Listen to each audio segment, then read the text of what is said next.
मरियम साहिबा माफ कीजिएगा, क्या आप हमें बेदीन समझ रही हैं?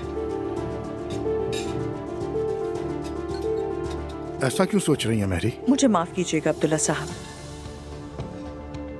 मैं हिजाब नहीं करती या आप लोगों की तरह 5 वक्त की नमाज की पाबंद नहीं हूँ, तो इसका मतलब ये नहीं कि मैं बेदीन भी हूँ। मैंने बहुत सी दुआएं हिफ्ज कर रखी हैं। ये कोई नॉर्वे नहीं है। हम सब ने दीनी सकाफत और इखलाकियात का मजमून पढ़ा हुआ है। किसी को कमतर ना समझें। मैं एक बार फिर दोहराती हूँ, दीनी सकाफत, इखलाकियात, और वो हमें ये सिखाता है कि पहली बात, किसी को भी जज नहीं करना है। दूसरी, लोगों के बारे में अच्छा गुमान रखें और बर्दाश्त से पेश आएं। और शायद आपने वो सबक छोड़ दिया था, है ना?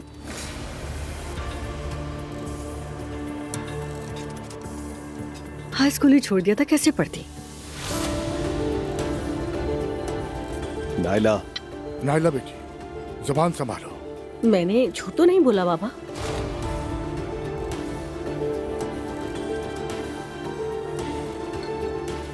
ईमान से खौफ मत खाओ, नुकसान नहीं होता। मैं ईमान से खौफ क्यों खाऊंगी? जिस चीज में भलाई हो वो कभी नुकसान नहीं देती आपको, बस उसे गलत ना इस्तेमाल किया जाए। अगर सब एक दूसरे के मामलात में मुखिल ना हो और बर्दाश्त से काम लें तो मसला ही क्या रहे, है ना? ये बात दोनों तरफ के लिए सच है मेरी। मैं किसी तरफ नहीं हूँ मरियम साहिबा, और क्यों होंगी?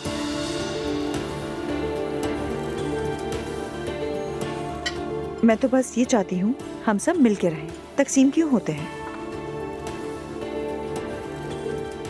खैर, आप सब खाना खाएं, मुझे इजाजत दीजिए।